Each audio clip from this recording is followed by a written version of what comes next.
I remember days they used to laugh at me. Used to show them on my records talking casually. Used to say it was a passion on my path to be. Then they told me that I couldn't, so I had to be. Tell me what they really think about it now. Used to hate it, but I guarantee they're proud. Had to do it just to show them that I could, yeah. Now I finally think I took it where I should, yeah. Had jokes on you and now you're on and laughing. I did a whole lot of winning. Look, it came from a passion. I see a whole lot of no-ones I could see out in public. And that may think a lot of things, man. At least think something, now you the judge. Hey, now tell me where you ended up, yeah. Look, I bet it was a simple job, yeah. Look, I went and took a different route, yeah. Look, that's why my life is different now. Back in my feelings, look, when I wasn't so gifted and I was learning to do this, and all I heard were the critics, and I don't blame you for that shit. Look, I was way out the basis, but I just needed some talent so I could wait this to greatness, oh yeah. You ain't ever think this, no, no, no. Stop me while I started, homie, whoa, whoa, whoa. Now this shit settled, it's go better and better, but I'll always remember, yeah, yeah. Dr. Pompa, we're back. We listen, we got together virtually. I was like, I got to get you live, man. I wanted to go deeper with so much we talked about on the What Are You Made Of podcast. And we're here in Austin, by the way, and at the OWN headquarters. Shout out to OWN.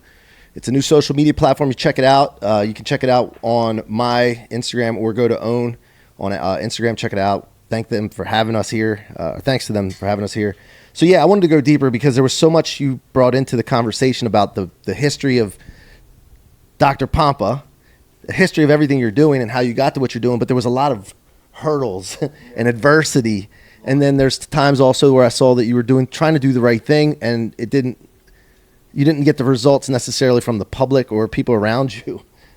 And so I wanted to dive deeper into some of this stuff. So pain to purpose. Yes. Yeah. So first of all, I want to talk about, I want to really talk about adversity first to kick this off. Okay. Yep. And I want to know, like, when you were going through some of the things you went through as a family, you want to give us a little background on the family situation?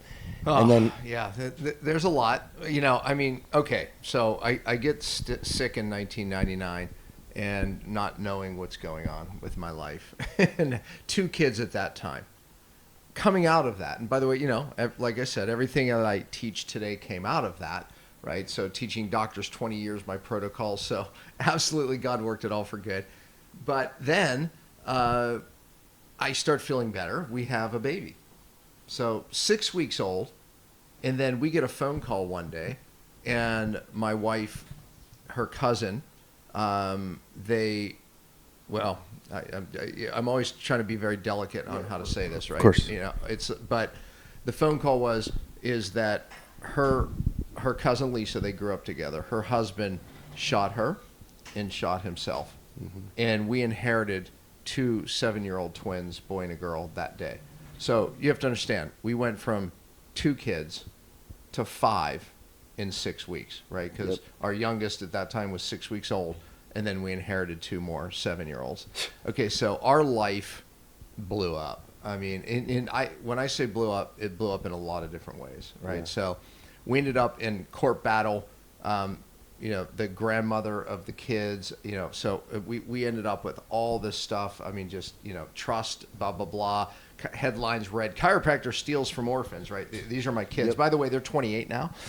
Yeah. my daughter's Dr. Olivia And Pompa. business is tough enough as it is. Like when you're trying to start a business, start a practice, even as you get going, you're next level. I want to scale this. I want to, you know, innovate, do different things. That's hard enough. Yeah. Family, marriage is tough sometimes, right? I mean, and then you add this part into the mix. And how do you even go back and make and express how hard it was? I can't, you know. But my son at that time, the oldest son, something happens when 2 older kids come in, you know, because he was the dominant, right? It's like now he's not. So it like literally upset the whole family dynamic. So now there's like fighting in the house for dominance. It was like, you know, it was like animals fighting for dominance. And, you know, my daughter Olivia, she and my son Daniel, biological son Daniel, and my, adopted daughter Olivia, those 2 were like, you know, really battling for top spot, right? So it was not good. Oh, and then I can't leave this out. The boy that we adopted, remember it was a girl and a boy, he was on the autism spectrum. So sensory integration, Asperger's. So that was a whole nother level of difficulty. Yeah. Fast forward, if you met him today, you would never know that. Applied everything that I got myself well to get him well, Yep. right? So, God had purpose in every bit of it. But here we are, out of the 5 kids, 4 work in the business, But yeah, life was really hard. So, I want to go deep into this for a second. With I know when I go through tough times with business or family things, I'll go to sleep at night. Okay, I don't have a problem falling asleep. Okay, when I fall asleep, I go into a dream sometimes. Right, it's like a different world, whatever. Then I wake back up, and then it takes a minute when you wake up to recalibrate yourself and remind yourself what's going on in your real life right now. What was going on with you, your wife, during that time that you were going through this, right? You think first of all, it's a tragedy that happens. You have more kids now, a lot all at once.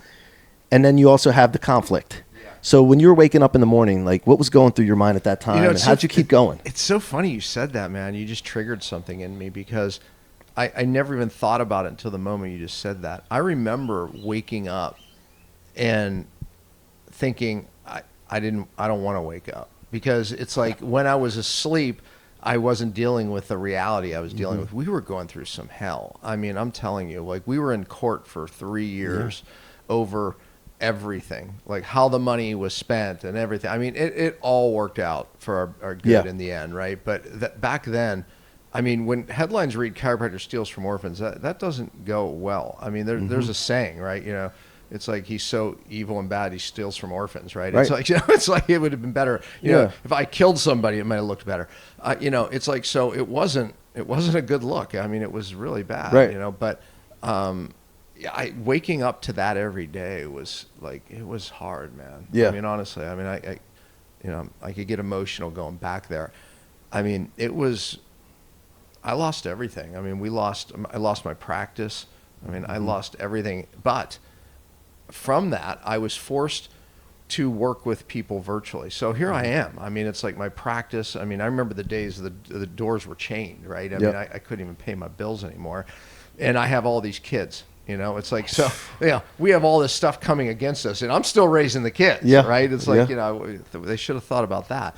And I started just helping people virtually with the same stuff that I was dealing with, right? So, I mean, I'm on the phone with them, just walking them through these are people who anxiety, major fatigue. I mean, everything that I dealt with, I'm dealing with these people virtually. That started something that has grown to be huge called Papa Program. I mean, so now we help people virtually all over the country with a program that's massive, but it started out of that adversity. Right, right. And look, we're both believers, and in the Bible, there's many stories about people that go through these things, and there's stories too where people did things wrong because that's the type of person they were at the time. Here, you're trying to do something right, and you're dealing with this, and you haven't played a victim because look what you've done. But I want to talk about the reputation part because I think it's so important. Personal, professional reputation, and you're working towards something, you build it up, and eventually it falls. And so what did you do to recover that reputation? Because you've done a great job at it. Great job rebuilding the brand. Obviously, it's way bigger than you even were at the time. But talk about the reputation part. God gives you promises, when you're going through these things, right? Mm-hmm. And that was one of the promises. So to not give glory there would be horrible. But and it's not. It sounds trite to say that, but I mean, it is the only thing that rebuilt us as a family. And you just continue pushing on with what God has for you, holding on literally to the promises He gave. He gave me some very distinct promises. So really, our family saying is from pain to purpose to promise. And, because that is where we are today. The Pampas. We're That's in 4 the promise. P's. It's from pain to purpose to promise. And that is where we are today. Yeah. And God did rebuild the reputation. And, but again, I mean, how do you do that? I mean, honestly, you just keep doing what God gave you to do. But because here's the thing, there's a false stuff that comes out, right? And it's not true. And you're like, how can anybody believe this? But people believe the sensationalism. Yeah. So you have to figure something out. So I have a concept, and I want to know if you did this. I have a concept when that happens, you need to fill the vacuum. right? You need to push out so much content. I don't know if content was back that there, but, happened like, eventually. You had to push. Yeah, that you know happened what I mean? eventually. Yeah. Right. But it was years between that, right? Meaning I didn't have that plan right away, Right, bro. Right. right. I mean, when this was going on, there wasn't what's going on today. Yeah, Social media wasn't what it was, right? So I just kept doing what was in front of me, right? I mean, there were sick people who needed what I had. You know, it's like, and I just stepped into that, and then that grew to the next thing, and then that grew to me doing seminars, and then that grew to, you know, I mean, and God led me to where we are today, to keep showing to up. the promise. You kept showing up. Kept showing up. Right? That's an Kept important pushing thing. forward with what He gave me. Look, in life, in general, but especially entrepreneurs, showing up has been the biggest key to my success. Showing up places like somebody invited me to Austin.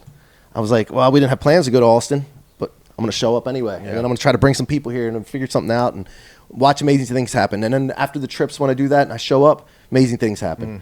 When I don't feel like doing something, I do it anyway. When it gets tough, I do it anyway. Show up. And that's what you did. Yeah. So you mentioned Asperger's and autism in one of the children. And I want to kind of talk about your thoughts on this and the increase in this, because we're all seeing the increase over the years of this. What is your take on that? And look, and then also, if you don't mind getting into some of the protocol that you did to make things better. Look, I mean, I can tell you that Dylan, right, when he wasn't ours, when he was being, you know, raised by his natural biological mom and dad, we saw this progress, right? So we saw him, you know, I know there's a lot of controversy of whether vaccines are the causative factor, right? Well, I can tell you it's part of the cause, right? And will I say it's exclusive? No, I think it's a perfect storm.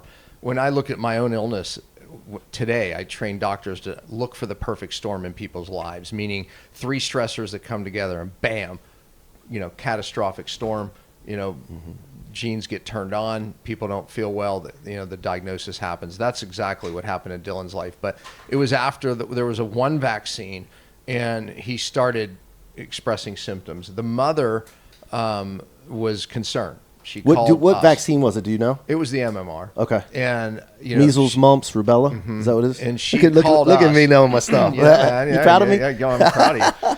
But, you know, so she called us, and I literally was like, look, you know, you can't allow him to get vaccinated again, right? Yeah. But the problem, the father was concerned, you know, not doing it. There was a lot of pressure from his family. And so I had conversations with him about it, and he was like, yeah, okay, you know, was convinced. Well, you know, pressure came on, they ended up vaccinating him again, and then that sent him over the edge. And then he wasn't right after that. And again, he wasn't our child at that time. But when we would go to visit them, it was difficult. It was difficult, you know, dealing with him, right? And now imagine, right? I'm just getting my life better, right? I mean, I'm not even through it yet, bro. I mean, I was still very chemically sensitive. You know, I was still like up and down, if you will. Better, but not better. And then we get these kids in our life. And I'm looking at myself like, I know how he feels, honestly.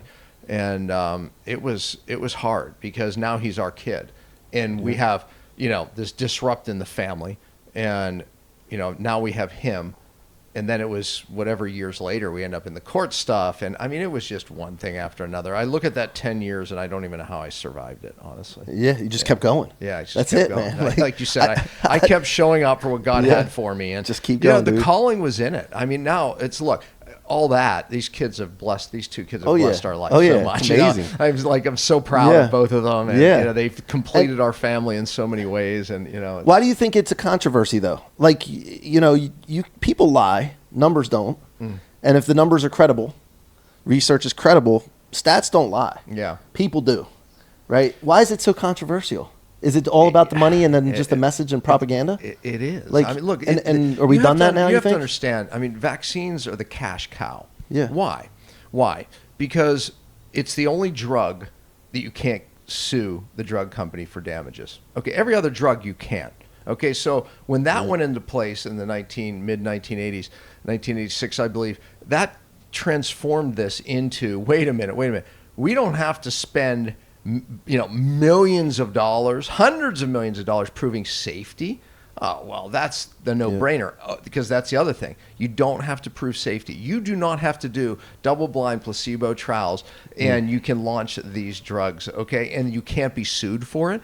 By the way, Bobby Kennedy right now, That is what he wants to change. So when everyone looks at him and says, oh, he's a conspiracy, anti-vax, all he wants to do is change those two things. Make it like every other drug that you have to do double-blind studies and you can sue the drug companies for. If you do that, now you're forcing drug companies to make a safer product, if possible. And, that's what he wants. Why wouldn't anyone want that? But people don't know that that's what he wants. Put your politics aside for a minute and realize that that is a good thing.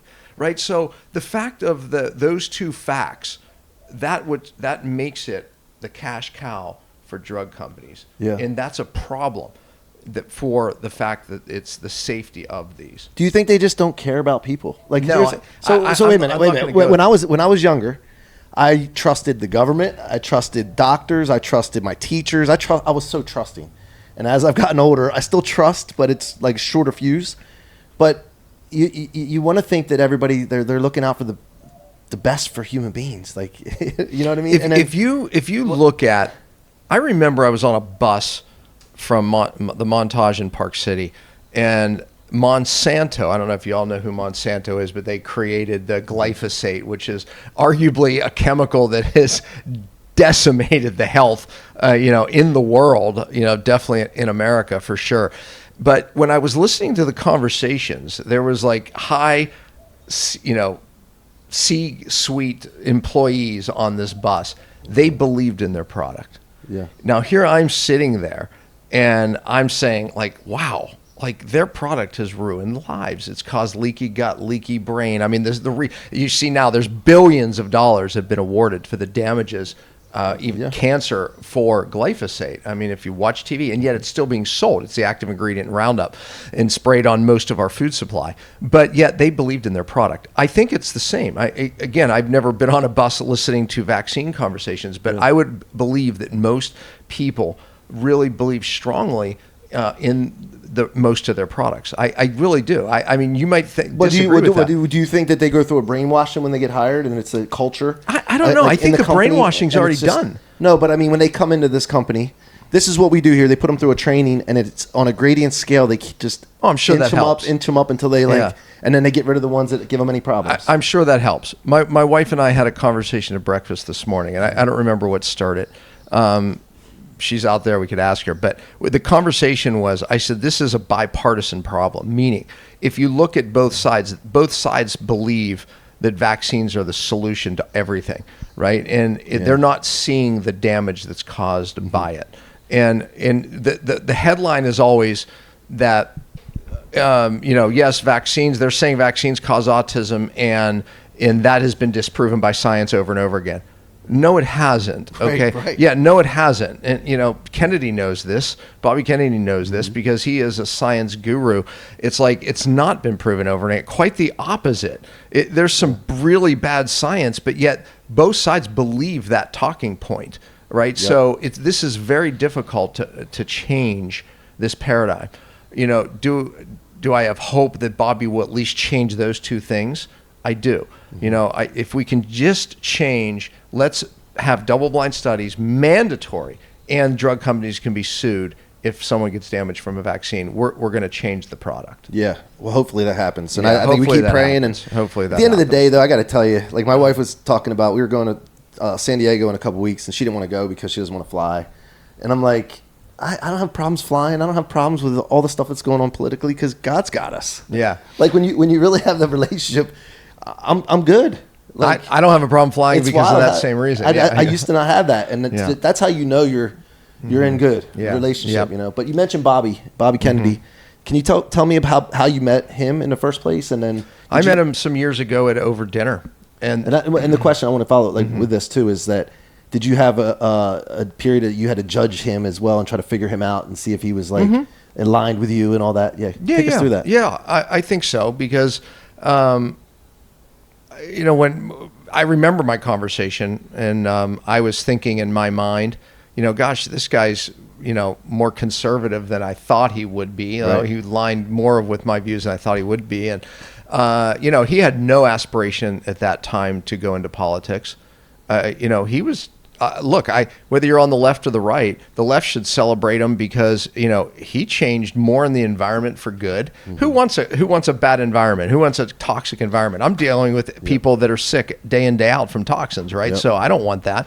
That said, it's a political leverage that's a disaster, right? Yep. The whole green movement, right? So, but he's done more truthfully to make the planet cleaner than anybody. And yet now, that he's moved over this way because, he sees that this is how we're going to protect children. This is how the health of humanity, making America healthy again. It's like, and now they're criticizing him, but both sides should celebrate the man because he has one goal, and the one goal is to really impact the health of this country. He does. Mm-hmm. I mean, he says it. For 20 years, he's been on his knees asking for God for an opportunity to really change the health of children. And now God's given him that. And I believe he's stepping into it. And wouldn't it be somebody that really spans both sides of the aisle? And it is. That's what it seems like now. We have a common sense party, and then we have a party that's just trying to do their own thing and be right. But it's not right. They're more worried about winning something, an argument, a debate, versus success. Is my marriage is successful. I've been married almost 23 years now. People ask me, what's my secret? It's that I'm more concerned with a loving marriage that grows every day versus winning an argument and being right. Oh my gosh. But that's what it seems like now. I back into that myself because I'll be so darned to win this argument. And then, I realize, oh my gosh, what am I doing? Is my wife sitting out there? I don't know if she can hear me say that. She's like, yeah, that's him.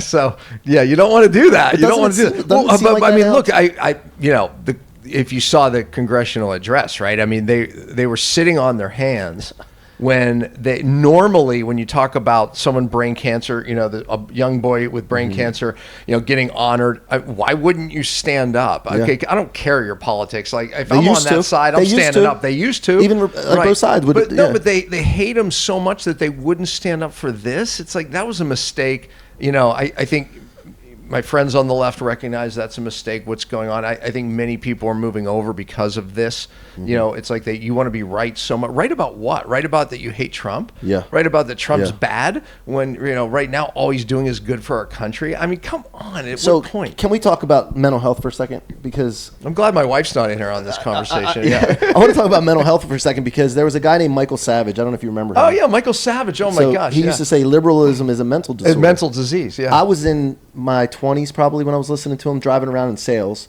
and I would drive all over the place, and that's the only station that would come on some places. Yeah, I heard him on the radio all the time. Who is this guy? Well, he used to say that, and I was like, what does he mean? And I didn't understand it at the time, but now I cannot get it out of my head now. And listen, I love everybody. I want everybody to win. I want people to see things that work. But when you just see the hate and the evil, it's got to be a mental disorder. Yeah. No offense to any. Well, you know what? Jesus offended people. Yeah. So I guess I can. I mean, seriously, I don't understand. I don't understand it either. I don't. I mean, honestly, it's like the Trump derangement syndrome might be the name of the sickness. Yeah. I don't know. I really don't know. I've never seen anything like it, except I will say this.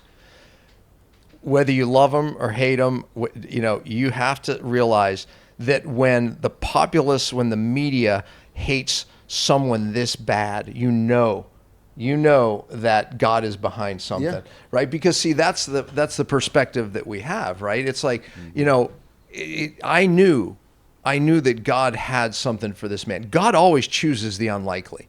Okay, so he chose the unlikely.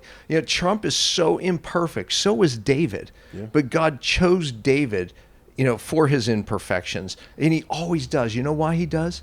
Because he gets the glory. Yep. He chose Trump for such a time as this. Yep. And you know what proved it? And by the way, to me, what proved it is the fact that mainstream media hated him so bad. And that always proved to me but when he lost the election, I'm like, oh, no. He isn't. God's not done with him. Yeah, he chose him for such a time as this. And when the bullet went, nipped his ear, even Trump's going, okay, I was chosen for such a time as this, right? I was chosen to be here that day. Love him or hate him, man. God chose him, and he chooses the imperfect. Well, the other thing you see is also the people that are coming around him that weren't in the Republican Party. Yeah, you start to see a culmination of everybody that's thinking the same way versus just party lines. So, but that's happening more Now, I mean, the first time not the first time. Yeah. No. Well, you had people in his own party leaving. Yeah. Oh, yeah. No, exactly. And by the way, that was the rhinos inside that really destroyed him. Yeah. Yeah.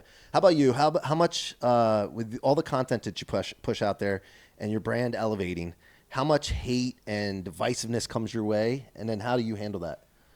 Bro, when we went through all the family stuff, it's like I maybe I got used to it, right? Yeah. And it was way worse, Right. But so like social media stuff that it doesn't faze me, and I don't even read it anymore. I really, it's just it's nonsense and silly. What about other people in the space that you're in? Do you get any of them like arguing with you at all, or if you see somebody out, do you have spirited debates? Sometimes. I mean, I've gotten in spirited debates about fish oil. I think fish oil is horrible, and you look at the studies and the Cochrane collaboration, and it's like I don't feel it's even my opinion. I feel it's fact. But I love spirited debates. Why do you think it's horrible? Yeah, okay, that's great. It again. Yeah, that's good. I love this conversation. Yeah, okay. And then I started got my panel done. I'm like, okay, well, this might work to help. Yeah. So look, I mean, if you look at so Cochrane collaboration, what they do is, if there's 3,000 studies, to make up a number, on fish oil, they'll look at all of the studies, and then they'll pick the studies that they feel have been done correctly, because studies are a joke. Right. You can make a study say whatever you want, right? I mean, that's the whole thing. It's like people go science. It's like, oh god, if you know how to read a study, you can spot a bad study, pretty quickly. So they go through, and maybe they find 100. Again, making up a number, that are good studies, right? Then they evaluate those 100, and then they come up with a conclusion.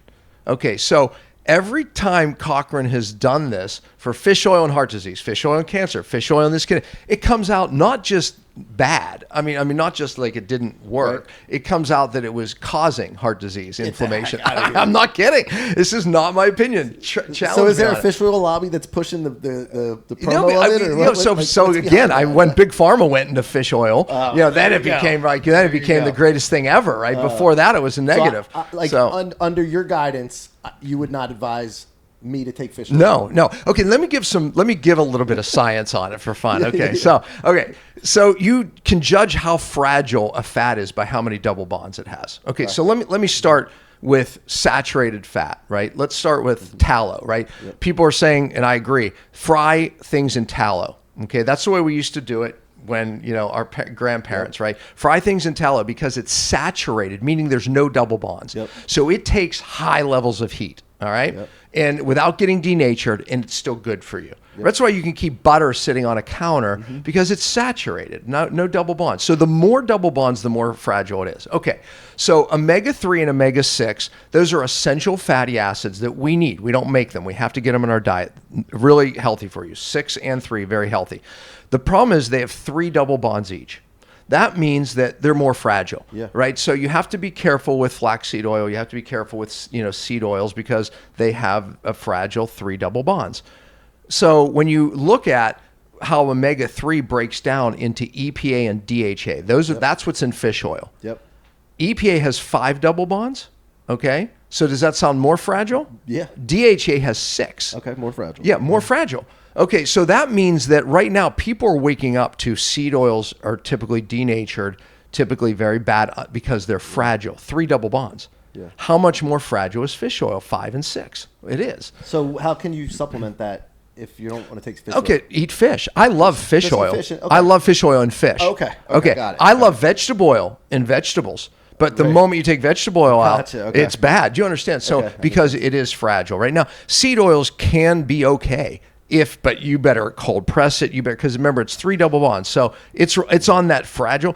All seed oil in processed food and whole foods is bad, right? Because it's in processed food. It's heated up. It's denatured. Gotcha. Right now, if you cold pressed a seed oil, you can make olive oil bad.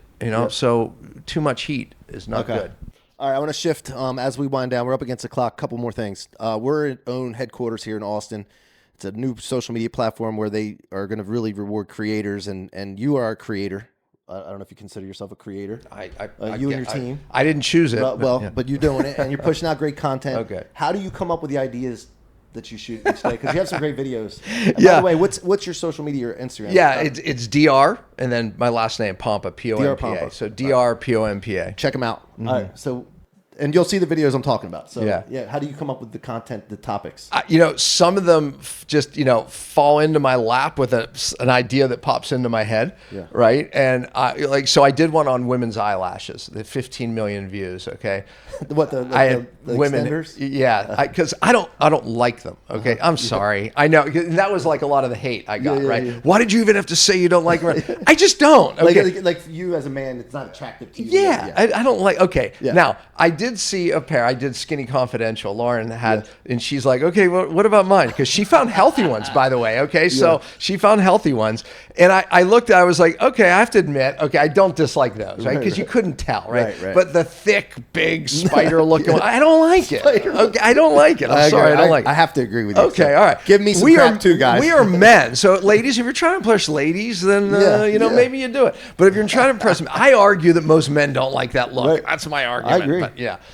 And so you just whatever comes to mind, and then you'll just do a minute, 2 minutes, and then edit it and put it out there, and then see how it does. Yeah, no, exactly. The consistency is critical. And by the way, the video is actually the glue is actually really toxic, and it's causing eye problems, right? And that was what I did the video on. I said, I don't like them. That was just a small point, but the big point was they're dangerous. This is a true story.